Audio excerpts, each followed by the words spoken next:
ಜನವರಿ 22ರಿಂದ 31ರವರೆಗೆ ನಡೆಯಲಿರುವ ಕರ್ನಾಟಕ ವಿಧಾನಸಭೆಯ ಜಂಟಿ ಅಧಿವೇಶನವು ಮುಖ್ಯಮಂತ್ರಿ ಬದಲಾವಣೆ ಕುರಿತು ನಡೆಯುತ್ತಿದ್ದ ಚರ್ಚೆಗಳಿಗೆ ತಾತ್ಕಾಲಿಕವಾಗಿ ತೆರೆ ಎಳೆಯುವ ಸಾಧ್ಯತೆಗಳು ಹೆಚ್ಚಾಗಿವೆ.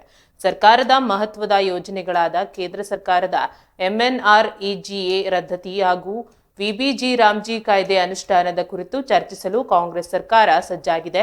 ಈ ವಿಷಯದ ಮೇಲೆ ವಿಪಕ್ಷಗಳ ವಿರುದ್ಧ ವಾಗ್ದಾಳಿ ನಡೆಸಲು ಮುಖ್ಯಮಂತ್ರಿ ಸಿದ್ದರಾಮಯ್ಯ ಹಾಗೂ ಸಂಪುಟ ಸಚಿವರು ಸಿದ್ಧತೆಯನ್ನ ನಡೆಸಿದ್ದಾರೆ. ವಿಧಾನಸಭೆಯ ಜಂಟಿ ಅಧಿವೇಶನ ಆರಂಭವಾಗುವುದಕ್ಕೂ ಕನಿಷ್ಠ 15 ದಿನಗಳ ಮುಂಚಿತವಾಗಿ ನೋಟಿಸ್ ನೀಡಬೇಕೆಂಬ ನಿಯಮವಿದೆ.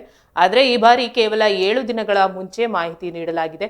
ಈ ಕಾರಣದಿಂದಾಗಿ ನಾಯಕತ್ವ ಬದಲಾವಣೆ ಅಥವಾ ಸಂಪುಟ ಪುನರ್ರಚನೆಯಂತಹ ವಿಷಯಗಳು ಚರ್ಚೆಗೆ ಬರುವ ಸಾಧ್ಯತೆಗಳು ಕಡಿಮೆ ಎಂದು ಹೇಳಲಾಗ್ತಿದೆ. ಈ ಕುರಿತು ಪ್ರತಿಕ್ರಿಯಿಸಿದ ಕಾಂಗ್ರೆಸ್ ಶಾಸಕರು, ಅಧಿವೇಶನವು ತೀವ್ರ ಚರ್ಚೆಗಳಿಗೆ ಸಾಕ್ಷಿಯಾಗುವುದರಿಂದ ನಾಯಕತ್ವ ಬದಲಾವಣೆ ವಿಷಯವನ್ನ ಕೈಬಿಡಲಾಗುವುದು ಎಂದು ತಿಳಿಸಿದ್ದಾರೆ.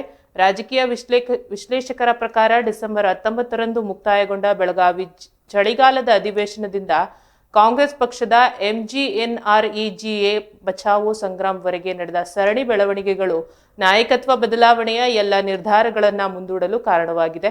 ಜಂಟಿ ಅಧಿವೇಶನದ ನಂತರ ಕಾಂಗ್ರೆಸ್ ಸರ್ಕಾರದ 1000 ದಿನಗಳ ಸಾಧನೆಗಳನ್ನ ವಿವರಿಸುವ ಸಾಧನಾ ಸಮಾವೇಶ ಫೆಬ್ರವರಿ 13ರಂದು ಹಾವೇರಿಯಲ್ಲಿ ನಡೆಯಲಿದೆ. ಮಾರ್ಚ್ ತಿಂಗಳಲ್ಲಿ ಬಜೆಟ್ ಅಧಿವೇಶನ ಆರಂಭವಾಗಲಿದೆ.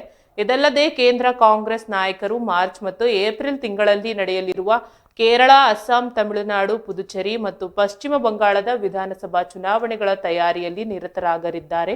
ಲೋಕಸಭೆ ವಿರೋಧ ಪಕ್ಷದ ನಾಯಕ ರಾಹುಲ್ ಗಾಂಧಿ ಹಾಗೂ ರಾಜ್ಯಸಭೆಯಲ್ಲಿ ಮಲ್ಲಿಕಾರ್ಜುನ್ ಖರ್ಗೆ ಅವರು ಚುನಾವಣೆ ಪ್ರಚಾರ ಕಾರ್ಯಗಳಲ್ಲಿ ಭಾಗವಹಿಸುವ ನಿರೀಕ್ಷೆ ಇದೆ. ಹೀಗಾಗಿ ಕರ್ನಾಟಕದ ನಾಯಕತ್ವ ಬದಲಾವಣೆ ಕುರಿತು ಹೈಕಮಾಂಡ್ ಯಾವಾಗ ನಿರ್ಧಾರ ತೆಗೆದುಕೊಳ್ಳಲಿದೆ ಎಂಬ ಕುತೂಹಲ ಮೂಡಿಸಿದೆ. ಉಪಮುಖ್ಯಮಂತ್ರಿ DK ಶಿವಕುಮಾರ್ ಅವರು ಅಸ್ಸಾಂನಲ್ಲಿ ಚುನಾವಣಾ ಸಿದ್ಧತೆಗಳಿಗಾಗಿ ದೆಹಲಿಗೆ ತೆರಳುವ ಮುನ್ನ ಬೆಂಗಳೂರಿನಲ್ಲಿ ಗ್ರಾಮೀಣಾಭಿವೃದ್ಧಿ ಮತ್ತು ಮಾಹಿತಿ ತಂತ್ರಜ್ಞಾನ ಸಚಿವ ಪ್ರಿಯಾಂಕ ಖರ್ಗೆ ಅವರನ್ನ ಭೇಟಿಯಾಗಿದ್ದಾರೆ. ಈ ಕುರಿತು ಪ್ರತಿಕ್ರಿಯೆ ನೀಡಿದ ಪ್ರಿಯಾಂಕ ಖರ್ಗೆ, AICC ಅಧ್ಯಕ್ಷ ಮಲ್ಲಿಕಾರ್ಜುನ್ ಖರ್ಗೆ ಅವರು ಸೂಕ್ತ ಸಮಯದಲ್ಲಿ ಈ ಬಗ್ಗೆ ತೀರ್ಮಾನ ಕೈಗೊಳ್ಳುವುದಾಗಿ ತಿಳಿಸಿದ್ದಾರೆ. ಸಮಯ ಬಂದಾಗ ಹೈಕಮಾಂಡ್ ಈ ಬಗ್ಗೆ ನಿರ್ಧಾರ ತೆಗೆದುಕೊಳ್ಳಲಿದೆ ಎಂದು ಹೇಳಿದ್ದಾರೆ. ಒಂದು ವೇಳೆ ಹೈಕಮಾಂಡ್ ದಲಿತ ನಾಯಕನನ್ನ ಮುಖ್ಯಮಂತ್ರಿಯನ್ನಾಗಿ ಮಾಡಲು ನಿರ್ಧರಿಸದಿದ್ದಲ್ಲಿ ಆಹಾರ ಮತ್ತು ನಾಗರಿಕ ಸರಬರಾಜು ಸಚಿವ KH ಮುನಿಯಪ್ಪ ಅವರ ಹೆಸರಿನಲ್ಲಿ ಮುಂಚೂಣಿಯಲ್ಲಿ ಕೇಳಿಬರ್ತಿದೆ. ಈ ಕುರಿತು ಪ್ರತಿಕ್ರಿಯಿಸಿದ ಮುನಿಯಪ್ಪ, ಈ ವಿಚಾರದಲ್ಲಿ ಅಂತಿಮ ನಿರ್ಧಾರ ತೆಗೆದುಕೊಳ್ಳುವವರು ಮಲ್ಲಿಕಾರ್ಜುನ್ ಖರ್ಗೆ ಅವರು ಎಂದು ಹೇಳಿದ್ದಾರೆ. ದಲಿತ ಮುಖ್ಯಮಂತ್ರಿ ವಿಚಾರ ಹೊಸದೇನಲ್ಲ. ಖರ್ಗೆ ಅವರು ಕಳೆದ 20 ವರ್ಷಗಳಿಂದಲೂ ಈ ಹುದ್ದೆಗಾಗಿ ಪ್ರಯತ್ನಿಸುತ್ತಿದ್ದಾರೆ. ಹೈಕಮಾಂಡ್ ನಿರ್ಧರಿಸಿದರೆ ಇದು ಸಾಧ್ಯವಾಗಬಹುದು ಎಂದು ಅವರು ಅಭಿಪ್ರಾಯವನ್ನ ಪಟ್ಟಿದ್ದಾರೆ. 2008ರಲ್ಲಿ KPCC ಅಧ್ಯಕ್ಷರಾಗಿದ್ದಾಗ ಪಕ್ಷವು 80 ಸ್ಥಾನಗಳನ್ನ ಗೆದ್ದರೂ ಖರ್ಗೆ ಅವರು ಮುಖ್ಯಮಂತ್ರಿ ಆಗಲು ಸಾಧ್ಯವಾಗಲಿಲ್ಲ.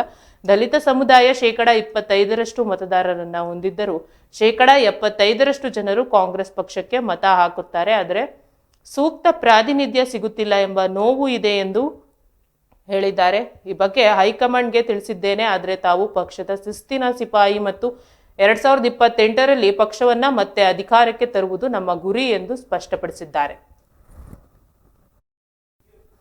ಈ ಬಗ್ಗೆ ಇನ್ನಷ್ಟು ಸಂಕ್ಷಿಪ್ತವಾಗಿ ತಿಳಿದುಕೊಳ್ಳೋಣ. ನಮ್ಮ ಜೊತೆ ನ್ಯೂಸ್ ಡೆಸ್ಕ್ ಇಂದ ಪ್ರಸನ್ನ ಅವರು ನಮ್ಮ ಜೊತೆಗಿದ್ದಾರೆ. ಪ್ರಸನ್ನ,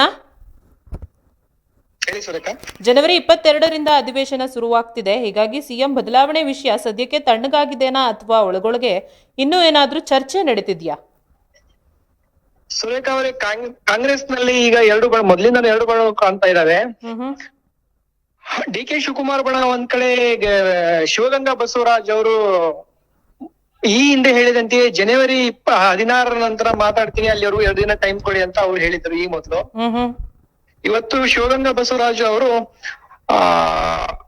ಖುಷಿ ವಿಷಯದಲ್ಲಿ ಇದ್ದಾರೆ. ಏನೋ ಒಂದು ಸುದ್ದಿಯನ್ನ ತಲುಪಿಸುವಂತೆ ಕಾಣ್ತಾ ಇದೆ. ಇನ್ನೊಂದೆಡೆ DK ಶಿವಕುಮಾರ್ ಅವರ ಬಣದಲ್ಲಿ ಕಂಡು ಬಂದಂತಹ ಇಕ್ಬಾಲ್ ಹುಸೇನ್ ಅವರು ಕೂಡ ಜನವರಿ 16 ನಂತರ DK ಶಿವಕುಮಾರ್ ಅವರು CM ಆಗ್ತಾರೆ ಅಂತ ಹೇಳಿದ್ರು. ಆ ವಿಷಯಕ್ಕೆ ತಕ್ಕಂತೆ ಇಂದು DCM DK ಶಿವಕುಮಾರ್ ಅವರು ದೆಹಲಿ ಹತ್ತ ಪ್ರಯಾಣ ಬೆಳೆಸಿದ್ದಾರೆ. ಸುರೇಖಾ, ಒಂದ್ ಕಡೆ CM ಬದಲಾವಣೆ ಸದ್ಯಕ್ಕಿಲ್ಲ ಅಂತ ಹೇಳ್ತಾ ಇದ್ದಾರೆ. ಆದ್ರೆ ಸಚಿವ ಮುನಿಯಪ್ಪ ಅವರು ಮತ್ತೆ ದಲಿತ CM ವಿಷಯ ಎತ್ತಿದ್ದಾರೆ. ಅಂದ್ರೆ ಈ ಕುರ್ಚಿ ಕಸರತ್ತು ಇನ್ನು ಪೂರ್ತಿ ಮುಗ್ದಿಲ್ವಾ ಅಂತ. ಸದ್ಯಕ್ಕೆ CM ಬದಲಾವಣೆ ವಿಷಯ ತಣ್ಣಗಾದಂತೆ ಕಾಣ್ತಾ ಇಲ್ಲ ಸುರೇಖಾ. ಆ ದಲಿತ ಸಿಎಂ ವಿಷಯ ಅಂತ ಬಂದಾಗ ಒಂದ್ ಕಡೆ ಜಿ ಪರಮೇಶ್ವರ್ ಅವರು ಲಾಬಿಯಲ್ಲಿದೆ, ಮತ್ತೊಂದ್ ಕಡೆ KH ಮುನಿಯಪ್ಪ ಅವರಿದ್ದಾರೆ. ಅದೇ ಹಾದಿಯಲ್ಲಿ ನೋಡ್ಬೇಕಾದ್ರೆ ಬೆಳಗಾವಿ ಸಚಿವರಾದಂತ ಸತೀಶ್ ಜಾರಕಿಹೊಳಿ ಕೂಡ ರಾಜ್ಯಾಧ್ಯಕ್ಷರ KPCC ರಾಜ್ಯಾಧ್ಯಕ್ಷರ ಸ್ಥಾನದಲ್ಲಿ ಲಾಬಿ ನಡೆಸ್ತಾ ಇದ್ದಾರೆ. ಇವೆಲ್ಲದರ ಮಧ್ಯೆ ಸಿಎಂ ಪಟ್ಟ ಯಾರಿಗೂ ಒಲಿಯುತ್ತೆ ಕಾದ್ ನೋಡ್ಬೇಕಾಗಿದೆ ಸುರೇಖಾ.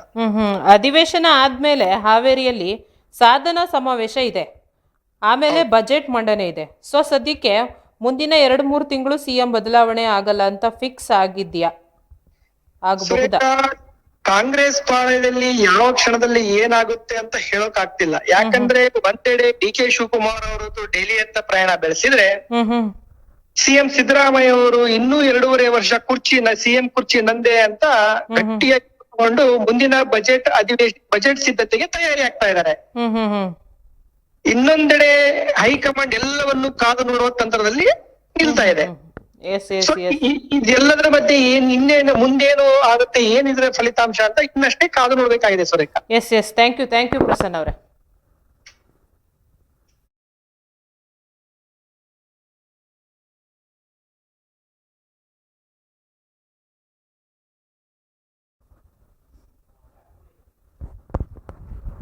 ಜನವರಿ 22ರಿಂದ 31ರವರೆಗೆ ರಾಜ್ಯ ವಿಧಾನಮಂಡಲದ ಜಂಟಿ ಅಧಿವೇಶನ ನಡೆಯಲಿದೆ. ಇದರಿಂದಾಗಿ ರಾಜ್ಯದಲ್ಲಿ ಜೋರಾಗಿದ್ದ ಸಿಎಂ ಬದಲಾವಣೆ ಚರ್ಚೆಗೆ ಸದ್ಯಕ್ಕೆ ಬ್ರೇಕ್ ಬಿದ್ದಿದೆ. ಸರ್ಕಾರವು ಅಧಿವೇಶನದಲ್ಲಿ ಕೇಂದ್ರದ ವಿರುದ್ಧ ಹೋರಾಟ ಮತ್ತು ಫೆಬ್ರವರಿ 13ರಂದು ಹಾವೇರಿಯಲ್ಲಿ ನಡೆಯಲಿರುವ 1000 ದಿನಗಳ ಸಾಧನಾ ಸಮಾವೇಶದ ಕಡೆಗೆ ಹೆಚ್ಚು ಗಮನ ಹರಿಸಿದೆ.